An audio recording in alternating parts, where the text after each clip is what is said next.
और ये क्या है? और ये रोटी है। तो आप इससे क्या समझे?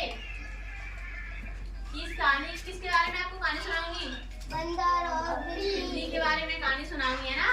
तो मैं आपको एक मजेदार सी कहानी सुनाती हूँ और इससे आपको अंत में मैं बताऊंगी आपको इससे क्या सीख मिलती है, ठीक है। तो दो बिल्लियां थी और एक बंदर था। दो बिल्लियों को एक रोटी मिली थी कहीं से, वो ऐसे जा रही थी, उनको रोटी मिली थी एक। तो वो दोनों उस रोटी को लेकर आपस में झगड़ रही थी। वो कह रही इसको मैं खाऊंगी, इसको मैं खाऊंगी। दोनों ऐसे करके आपस में झगड़ रही थी, इसको मैं खाऊंगी, वो कह रही इसको मैं खाऊंगी। तो उनको लड़ता देख आपस में लड़ता देख बंदर आ जाता है। वहां पर एक बंदर आता है तो वो उनसे कहता है, अरे बहन तुम आपस में इस रोटी को लेकर क्यों लड़ती हो मेरे पास। तो वहां पर एक बंदर आया था, इतने में उसके पास एक तराजू था।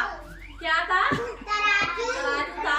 तो वो बिल्ली से बोलता है, अरे बहन तुम आपस में क्यों दोनों लड़ रही हो, मेरे पास देखो ये तराजू है ना, ऐसे तुम्हारी रोटी का बराबर हिस्सा कर दूंगा।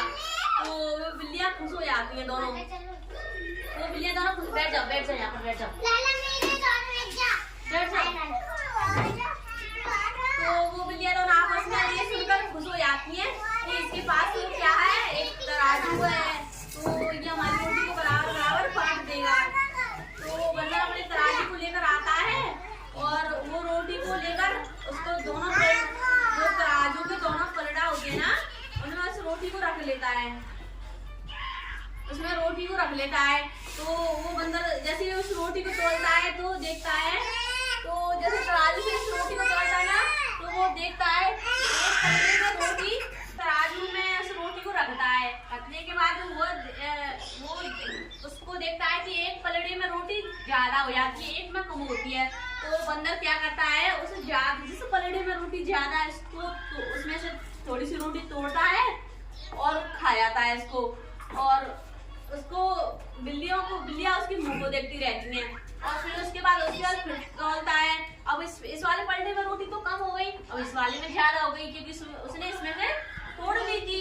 तो अब इस वाले में ज्यादा हो गई, तो फिर उसको तोलता है। अब फिर उसमें ज्यादा बैठती है, तो वो क्या करता है, अब इसमें से तोड़ लेता है इस रोटी को, जो ज्यादा बच रही है ना उसको तोड़ लेता है और उसको भी खा जाता है। फिर अब इस वाले में कम हो गई, अब इस वाले में ज्यादा बैठ रही थी, अब वो फिर क्या करता है, इस वाले से तोड़ के इसमें खा जाता है। बंदर क्या करता है, ऐसे ऐसे करके पूरी रोटी को खा जाता है।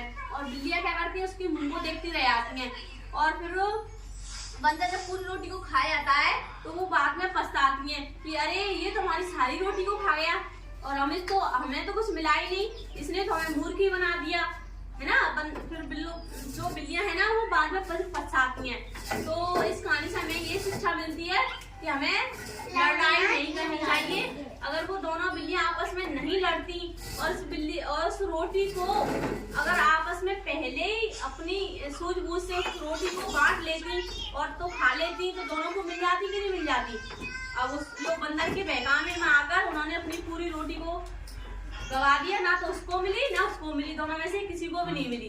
तो इससे हमें ये सीख मिलती है कि हमें लड़ना नहीं चाहिए, आपस में मिलकर रहना चाहिए, ठीक है। तो आपको ये कहानी सुनकर कैसा लगा? अच्छा मजा आया? ठीक है। तो आप मुझे बताओ कि हमें आपस में कैसे रहना चाहिए? अच्छा, मिलजुल कर रहना चाहिए, हमें आपस में लड़ना चाहिए नहीं चाहिए ना। तो हमें इस कहानी से यही सीखने को मिलता है कि हमें लड़ना नहीं चाहिए और हमें आपस में मिलजुल कर रहना चाहिए, ठीक है ना। तो आप आगे सीखेंगे कल।